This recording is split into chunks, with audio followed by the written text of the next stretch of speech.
¿Qué tal, hermanos? ¿Cómo están? Soy Jimmy Carranza del Apostolado Católico de Formación Cristiana Beato Juan Pablo II.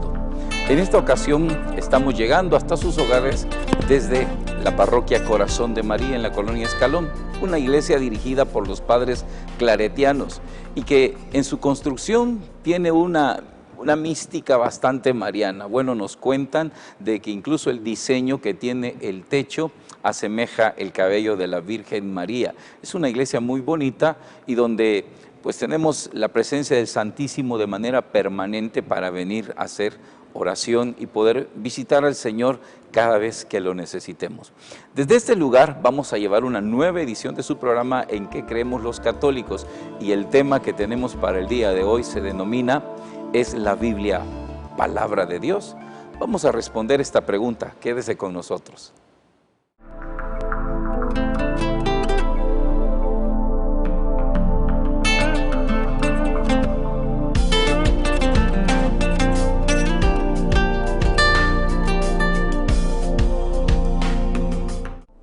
Tener la certeza que cuando tomamos la palabra de Dios estamos escuchando verdaderamente la voz de Dios es la pregunta que todo mundo se hace. Por eso queremos hacer este programa, y en esta ocasión me quiero hacer ayudar del Padre Tony Ventura. Padre, bienvenido. Dime, gracias. Qué alegría que esté con nosotros.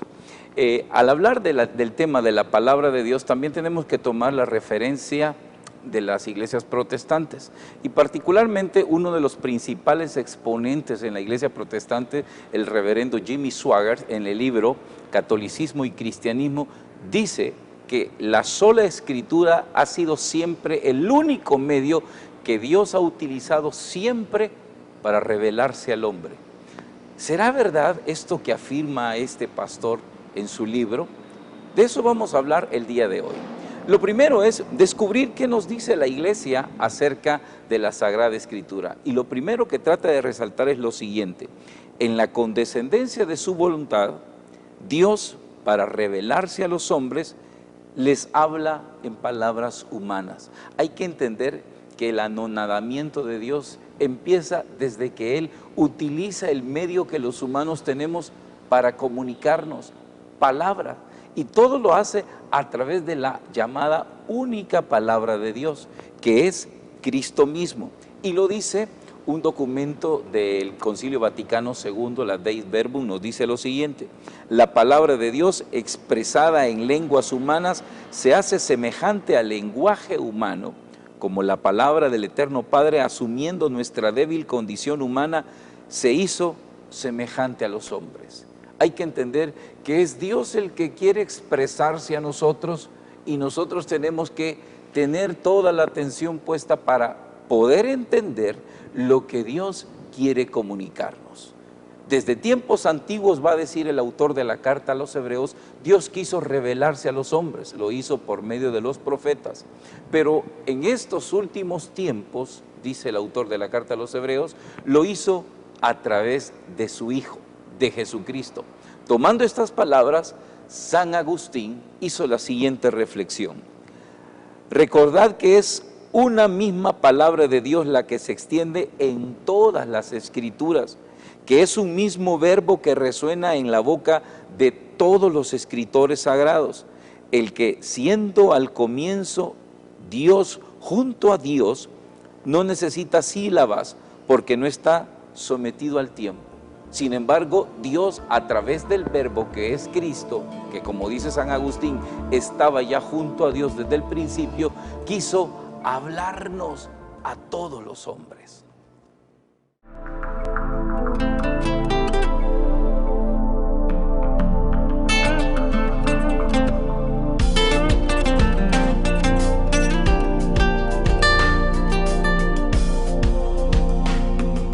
Nosotros sabemos muy bien, por la revelación del Señor, que existe un plan de salvación de Dios. es Dios que viene al encuentro del hombre, es Dios que se comunica al hombre. En ese proceso de comunión es el Señor que se encarna, es su palabra. Y esa encarnación, esa revelación es un plan único de Dios. De manera que en el Catecismo de la Iglesia se dice en el numeral 103 que por esta razón la Iglesia ha venerado siempre las divinas escrituras como venera también el cuerpo del Señor. Es decir, la revelación no es la escritura. La escritura habla de la revelación, pero no es toda la revelación de Dios. Como decía Jimmy al principio, este reverendo comete un error gravísimo, porque fue primera la revelación, la transmisión oral, existió primero el hecho, en ese camino, en ese plan de salvación de Dios, de transmitirse, que llega al final a la Escritura. La Escritura es lo último que se dio, y la Escritura no es toda la revelación. Por ende, Cristo, que es la revelación del Padre, que es su palabra, que se encarna, la Iglesia venera tanto la Escritura como a Cristo mismo, que es la Eucaristía, que es el signo principal de esa palabra que se ha encarnado, esa palabra que viene a salvarnos. Más adelante, en el número 104, la Iglesia dice, ¿no? Es en la Sagrada Escritura, dice, donde la Iglesia encuentra toda su fuerza y su alimento. Es decir, la Iglesia siempre tiene presente eso, la revelación, la palabra, aquello que se encuentra testimoniado en la Escritura, como los sacramentos, que es la misma revelación, pero hecha vida, hecha praxis, es el sacramento, es la cosa viva. Entonces la Iglesia venera tanto la Escritura como los sacramentos, que es la revelación misma. Por ende, en la Escritura vamos a hallar nosotros palabra de Dios y palabras humanas, porque ha sido el hombre quien ha escrito esas palabras de Dios, ha sido el hombre que ha tratado de transmitir esa misma revelación de Dios de una forma perpetua, no solo de una forma oral, sino también escrita. Por eso, en las Escrituras hallamos palabra de Dios y palabras humanas.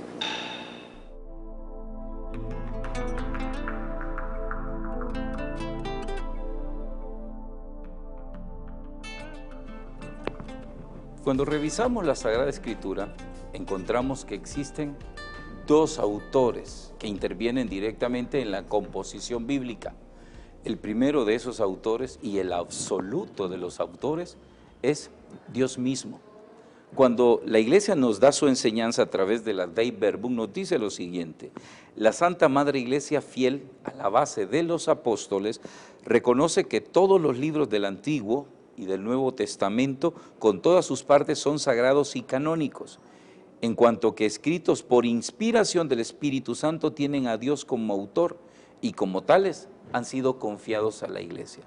Es Dios mismo el que ha utilizado los medios humanos para comunicarse con nosotros, no como puedan pensar algunos que la Biblia quizás llegó misteriosamente del cielo y alguien la encontró ya escrita, ya redactada, tal como nosotros la tenemos. Es aquí donde descubrimos que también están presentes los que la Biblia llama los agiógrafos, o lo que la Iglesia, llama los agiógrafos, o autores sagrados, los que se dedicaron a poner por escrito de su puño y letra todo lo que la palabra de Dios contiene.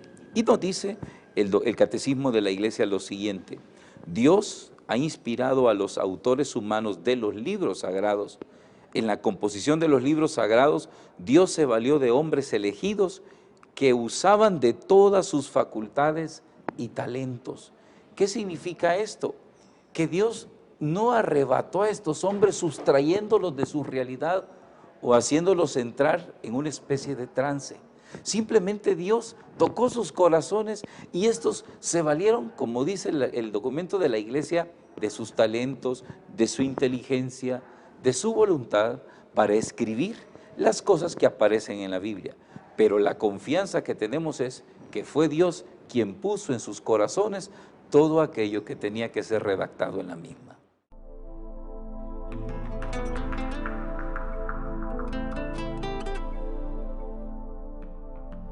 Por eso la Iglesia, cuando hablar acerca de la verdad de la Escritura, sabemos muy bien de que la Sagrada Escritura, el texto bíblico, es palabra de Dios, no porque ha sido inspirada, sino porque contiene todo y solo y cuanto Dios ha querido que sea escrito.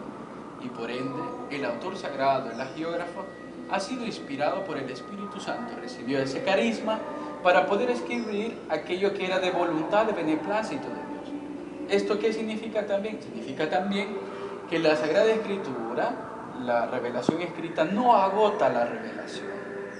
Es un error quien dice, yo lo encuentro todo en la Escritura. Tiene que decirlo todo en la Escritura, es un error. Por eso la Iglesia confirma esto en el número 107, dice, el cristianismo, dice, no es una religión de libro. La fe cristiana no es una religión de libro, porque no ha sido Dios, como dijo Jimmy anteriormente, que vino y entregó un texto, ¿no? Entregó un texto a Moisés o a alguien, no. Ha sido Dios que a través de palabras y hechos, como enseña la Dei Verbo, del Concilio Vaticano II, que se ha revelado a través de la historia, y quien contiene esa revelación es la Iglesia, y la Iglesia la continúa transmitiendo. Por ende, nosotros cuando nos acercamos a la Sagrada Escritura, nos acercamos a la Escritura con fe. Sabemos que la Sagrada Escritura contiene una verdad, y la única verdad que contiene la Escritura es la verdad de nuestra salvación. La Escritura no nos dice a nosotros qué cosa es el cielo, sino que nos dice cómo ir al cielo. De manera que la verdad que contiene la Escritura es la verdad acerca de nuestra salvación. San Agustín lo confirmó así. En la Escritura está todo y cuanto es necesario para la salvación. De manera que el fundamentalismo bíblico de los hermanos evangélicos protestantes es eso, es un extremismo, es un error, es una verdad a medias, que intenta hacer decir a la Escritura algo que no dice. Ellos intentan hacer una cosa nueva de la Escritura cuando dicen que es solo la Biblia, cuando no es así. Es decir, Lutero en el siglo XVI salió con la Biblia debajo del brazo, mientras que la Iglesia ya tenía 16 siglos de existencia. Ya la revelación había caminado, los apóstoles habían hecho el cometido del Señor y la Iglesia continuaba a transmitir esa revelación. ¿Qué debemos hacer nosotros? Comprender eso, hermanos. La Iglesia Católica contiene toda la revelación, porque contiene la Escritura y la Sagrada Tradición, que confirma que la Escritura es palabra de Dios y la palabra de Dios testifica que lo que la Iglesia dice es verdad.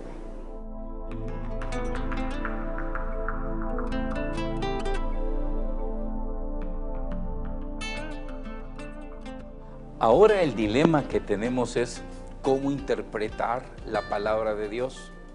Martín Lutero en el siglo XVI, como decía el padre Tony, con la Biblia debajo del brazo, salió de la iglesia y él se inventó una regla para interpretarla y dijo que cualquiera podía interpretar la Biblia según el Espíritu le dicte. Graso error, ya que a partir de ese momento hubo tantas interpretaciones, así como humanos hay en la tierra, porque cada quien empezó a interpretar la Biblia como mejor le parecía.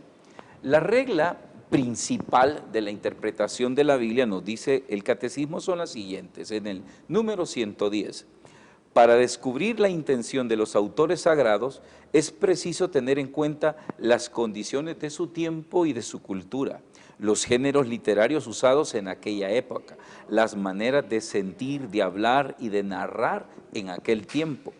Pues la verdad se presenta y se enuncia de modo diverso en obras de diversa índole histórica, en libros proféticos o poéticos o en otros géneros literarios. Por eso es importante aterrizar a lo puntual que tiene cada libro. Y la Iglesia, en ese sentido, ha sido celosa, porque si cada quien empieza a interpretar la Biblia como mejor se le antoje, pues usted se imaginará los errores que se han cometido a lo largo de 30 años. 3 hombres interpretaron la Biblia y a ellos la Biblia les dijo que ellos eran Dios. Jim Jones, David Koresh y últimamente un señor llamado Jesús José Luis Miranda, en Miami, Florida. Estas personas interpretaron la Biblia y lo que ellos interpretaron era que ellos eran Dios.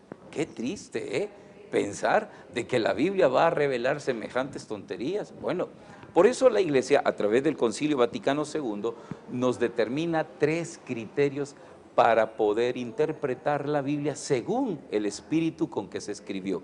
El primero es prestar una gran atención al contenido y a la unidad de toda la Escritura. En efecto, por muy diferentes que sean los libros que la componen, la Escritura es una en razón de la unidad del designio de Dios, del que Cristo Jesús es el centro y corazón abierto de la Pascua. ¿Qué significa esto?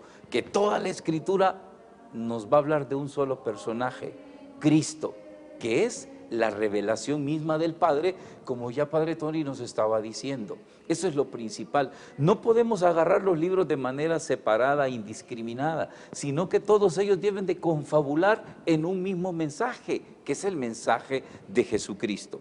Segundo criterio, leer la Escritura en la tradición viva de toda la iglesia. Ya nos enseñaba también Padre Tony que la iglesia, cuando la Biblia fue aprobada canónicamente en el año 1545, en el Concilio de Trento, habían pasado 16 siglos de estudio de lo que Dios había revelado, y había empezado a ponerse por escrito aquellas cosas que los mismos apóstoles trataban de entender. Acuérdense que Jesús les dijo, vayan y enseñen todo lo que yo les he mandado a guardar. Pues era una tarea difícil. A partir de aquel momento empezaron los apóstoles a trabajar, y fue la iglesia que después de que murió el último de los apóstoles se encargó de tratar de mantener íntegro el mensaje de Jesucristo hasta nuestros días. Y el tercer criterio dice estar atentos a la analogía de la fe. Por analogía de la fe tenemos la cohesión de las verdades de la fe entre sí y en el proyecto total de la revelación. ¿Qué significa esto? Que la palabra de Dios no se contradice en sí misma. Cuando oímos el mensaje de algunos exponentes de la fe, sobre todo los hermanos separados, encontramos muchas contradicciones que ellos mismos se plantean. Una de ellas es el fundamentalismo en la interpretación de la Biblia. Un ejemplo, dice la palabra de Dios, si tu ojo es ocasión de pecado, sácatelo. Si tu brazo es ocasión de pecado, córtatelo. Yo le pregunto, ¿acaso los hermanos de las iglesias no católicas no pecan? Porque si pecaran, pues entonces no tendrían ojos ni tendrían manos, porque eso es lo que dice la palabra de Dios. Eso significa que no logran ellos aterrizar en el mensaje central que la palabra de Dios misma nos transmite.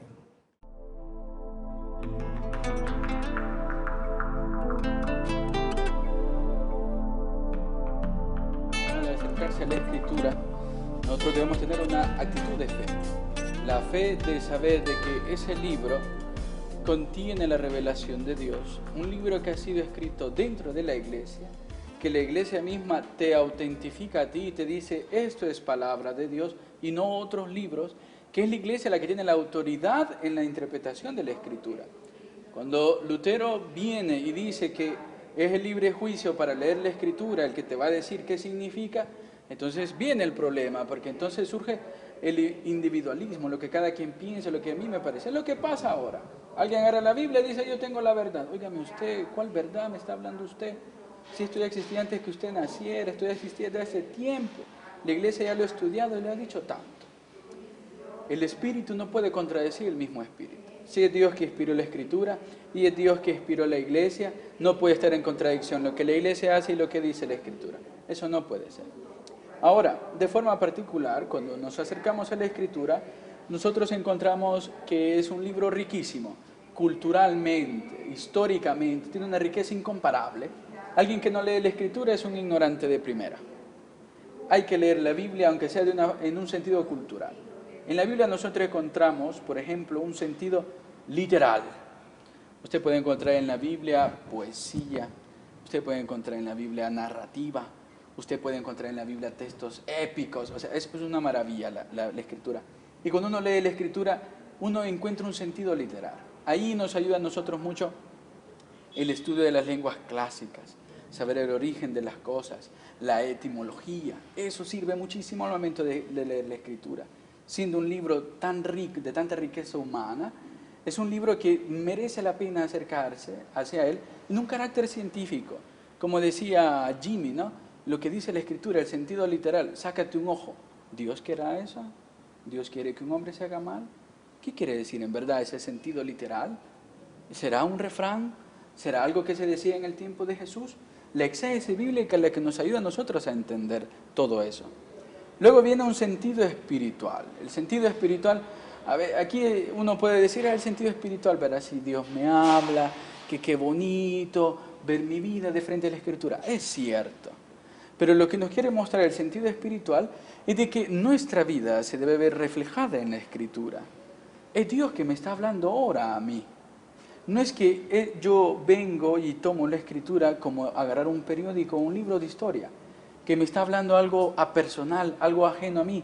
No, es un libro espiritual porque me habla a mí, me habla a mi vida, me habla a mi alma. Si yo escojo un texto bíblico, yo digo, Señor, ¿qué me quieres decir a mí? ¿Qué me estás diciendo a mí a través de este texto?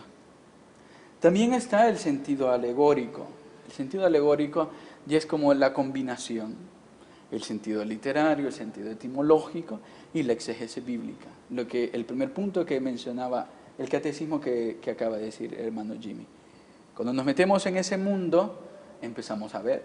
Si yo leo, por ejemplo, la parábola del hijo pródigo, yo me doy cuenta que no es tanto la parábola del hijo pródigo, sino que es la parábola del Padre misericordioso que recibe al hijo. ¿Y quién es ese hijo? Ese hijo soy yo. La alegoría. Viene el Señor y dice, el reino de Dios, ¿no? Es como el hombre que encuentra un tesoro escondido en un campo.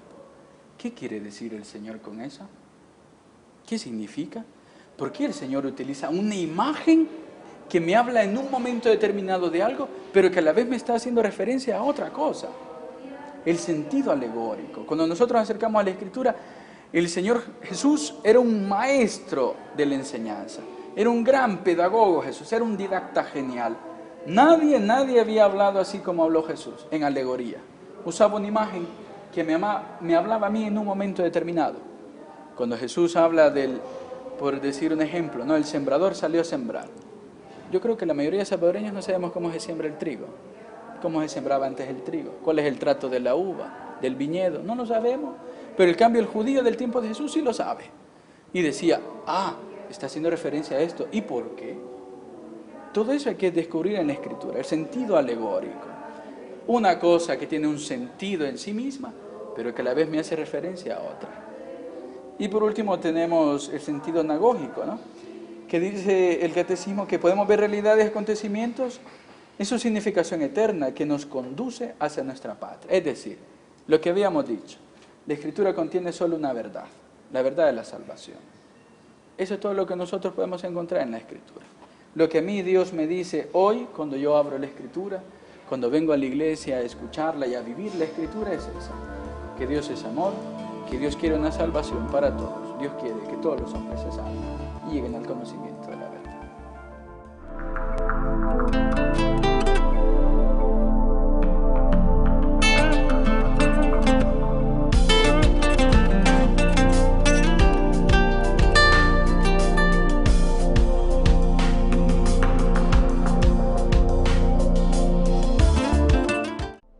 ¿Cuántos y cuáles son los libros que contiene la Biblia?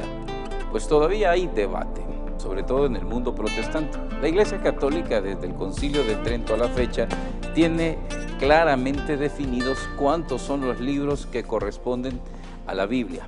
Para el Antiguo Testamento se han definido 46 libros, 45 si se tomaran Jeremías y el libro de Lamentaciones como un solo libro. Para el Nuevo Testamento son 27 libros, haciendo un total de 73 libros que están presentes en la Sagrada Escritura.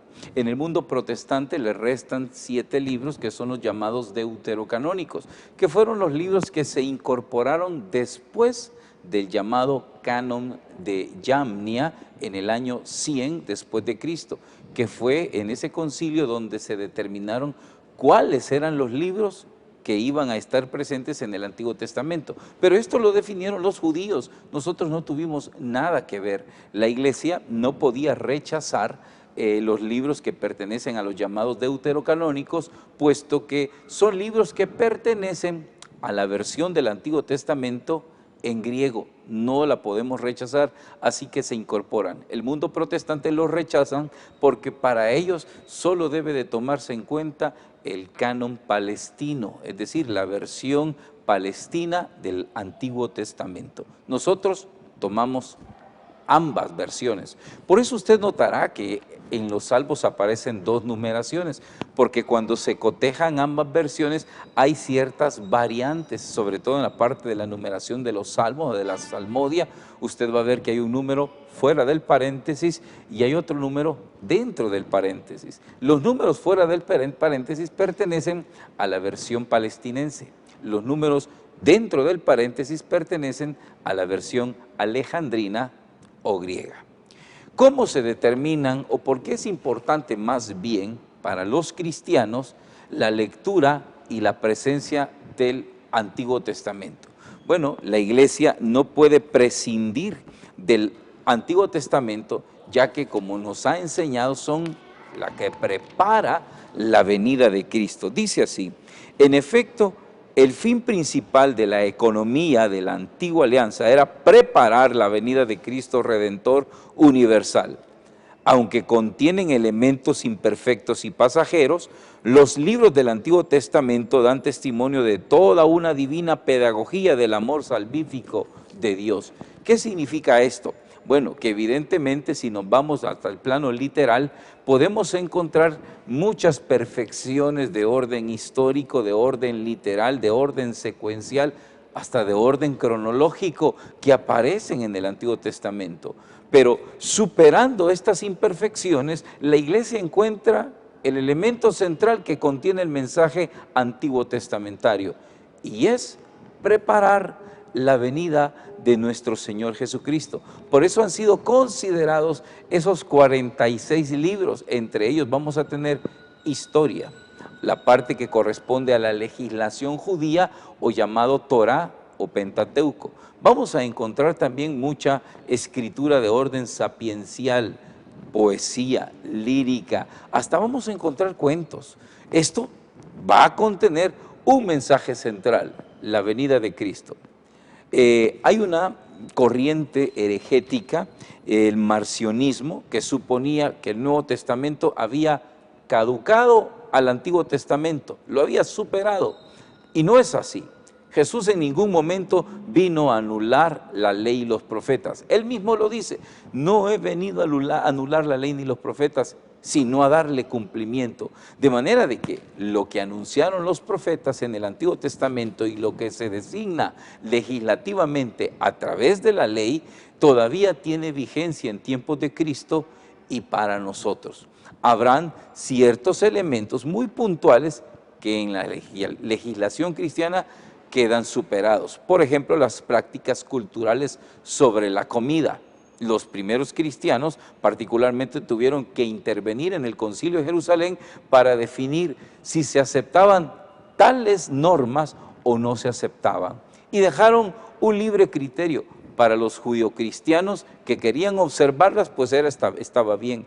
Pero para los cristianos venidos del paganismo, pues no se les obligaba la observancia de la legislatura judía en términos, por ejemplo, de la comida o de las enfermedades u otros elementos. Pero lo que corresponde paulatinamente al decálogo, eso no fue superado, sino que al contrario, hoy en día para los cristianos sigue vigente la observancia del Antiguo Testamento en cuanto a los 10 mandamientos.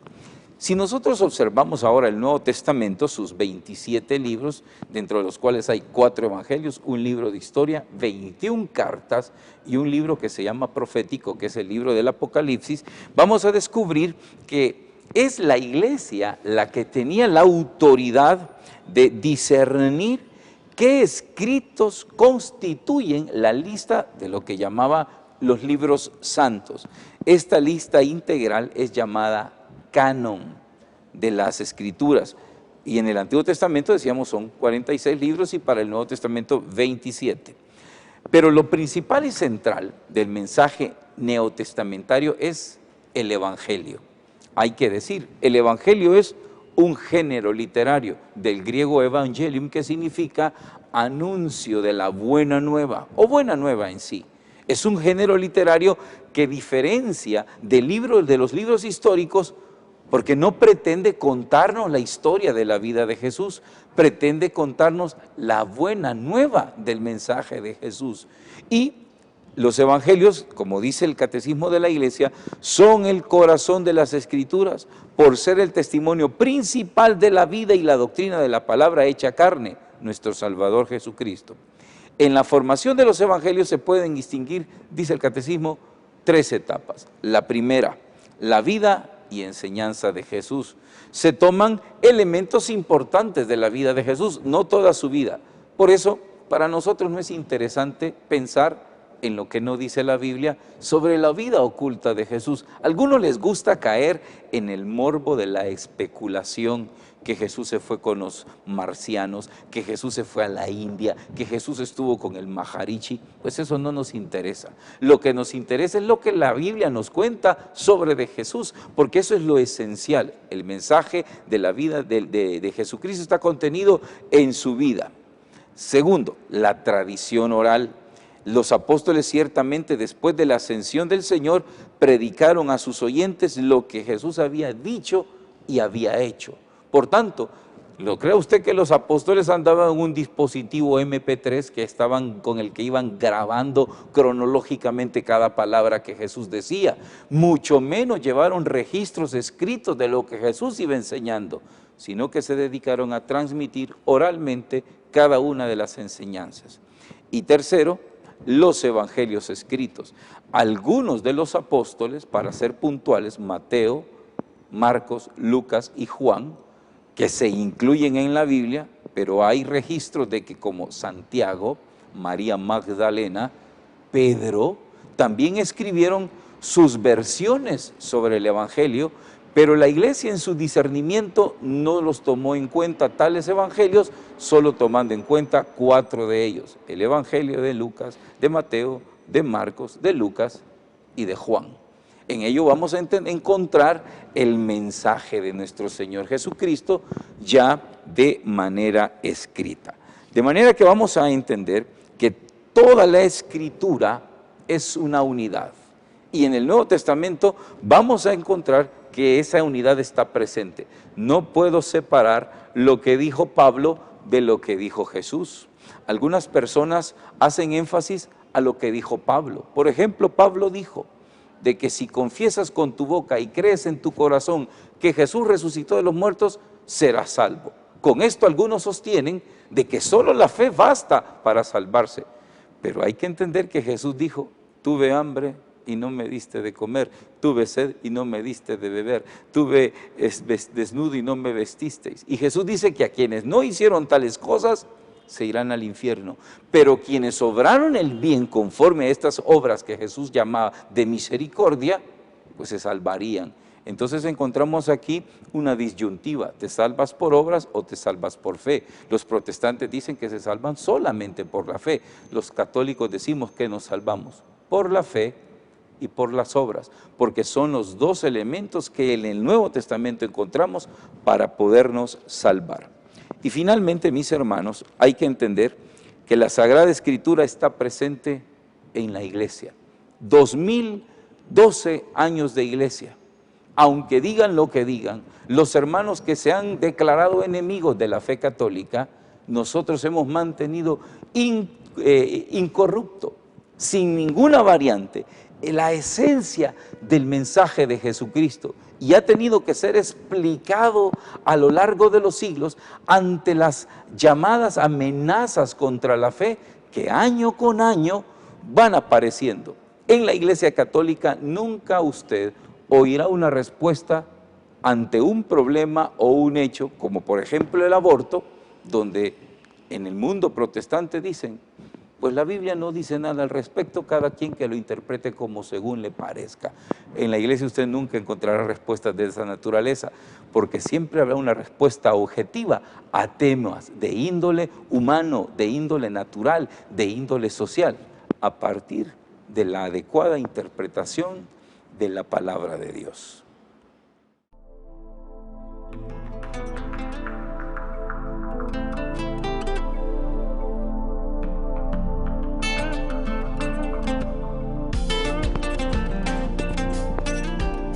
Para finalizar nuestro programa, queremos enviarle a usted precisamente una invitación o una exhortación, siguiendo la línea de los apóstoles, de los obispos, del Papa, que constantemente nos están exhortando a vivir la fe de la manera más íntegra que se pueda. No acepte tales aseveraciones como aquellas que dicen, si no aparece en la Biblia, no lo podemos creer, porque antes de la Sagrada Escritura estaba el mensaje apostólico. Muchos católicos hemos empezado a viciar nuestra fe basados en tales aseveraciones que no tienen nada que ver con la ortodoxia de nuestra fe católica. El apóstol Pablo en la carta a los Efesios dice de que nuestra fe está cimentada en los apóstoles. Efesios capítulo 2, versículo 20. Así que mi hermano, abra su corazón al mensaje de la Escritura, pero con un ojo atento a la palabra de Dios y con el otro ojo puesto a la enseñanza de la iglesia. Soy Jimmy Carranza y recuerde, somos la iglesia que Cristo fundó, somos la Iglesia Católica.